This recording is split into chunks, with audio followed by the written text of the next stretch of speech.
In contemporary discourse, social media and smartphones are often scapegoated for a range of societal issues, particularly mental health challenges among youth. However, this narrative oversimplifies complex problems and distracts from more pressing threats, such as the role of guns, particularly assault weapons, in tragedies like the Uvalde, Texas, school shooting at Robb Elementary on May 24, 2022.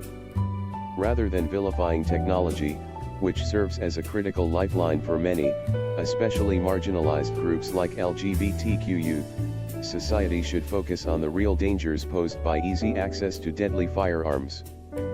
This essay argues that guns, not phones or social media, are a primary driver of trauma in events like Uvalde, and that technology plays an essential role in providing support and safety for vulnerable populations. The misplaced blame on social media and phones. The argument that social media and smartphones are the root cause of mental health issues is pervasive but flawed. Critics often point to screen time, cyberbullying, or social comparison as contributors to anxiety and depression. While excessive use of technology can have negative effects, the evidence is mixed, and correlation does not equal causation. For many, especially young people, phones and social media are integral to daily life, offering communication, education, and community. This is particularly true for LGBTQ youth, who often face hostility in their immediate environments, especially in conservative regions like Texas.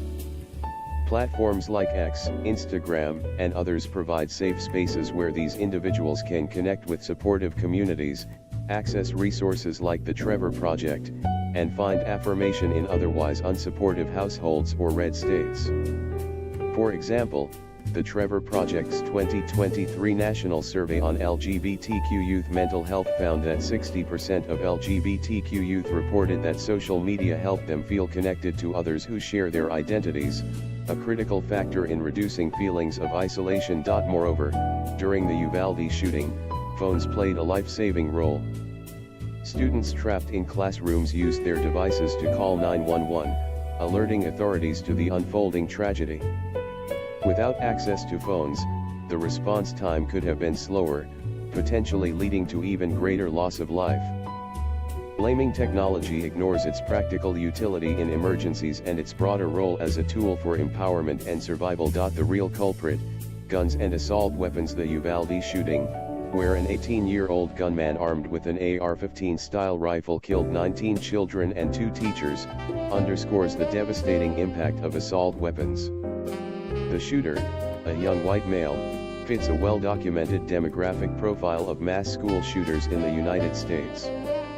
According to data from the National Institute of Justice, the majority of school shooters are young, white males, often motivated by personal grievances or a desire for notoriety, not by factors like immigration status or gender identity.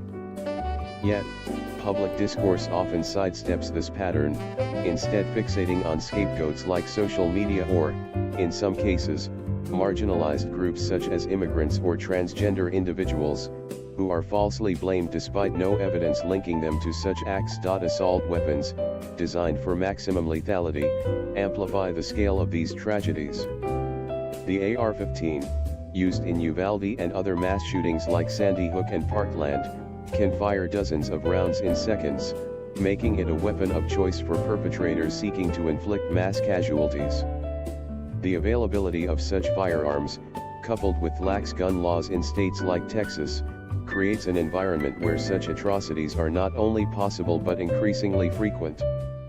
According to the Gun Violence Archive, there were over 600 mass shootings in the U.S. in 2022 alone, many involving assault-style weapons. Blaming phones or social media for mental health crises ignores this tangible threat, which directly contributes to trauma and loss of life. Trauma and recovery, reframing the narrative. The Uvalde shooting also highlights a critical distinction in how trauma is experienced and processed.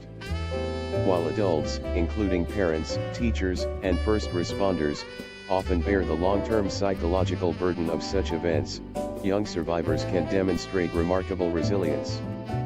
Studies, such as those from the American Psychological Association, show that children, when provided with proper support, can recover from traumatic events more quickly than adults, returning to a sense of normalcy.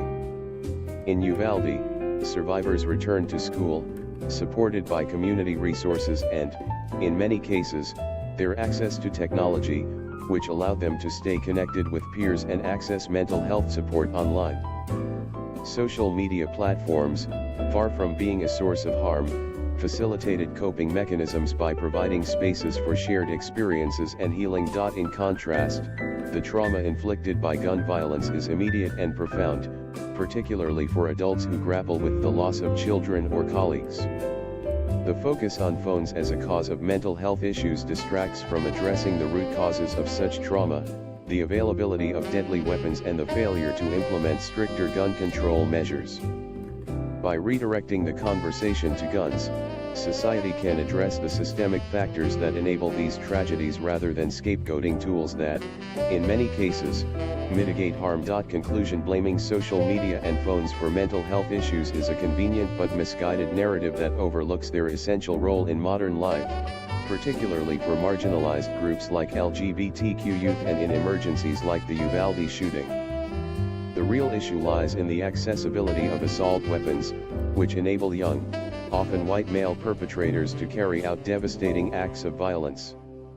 The trauma inflicted by events like Uvalde is not a byproduct of technology but of a society that prioritizes gun ownership over safety. By shifting the focus from phones to firearms, we can address the true drivers of violence and trauma, ensuring that tools like social media and smartphones continue to serve as lifelines for those who need them most.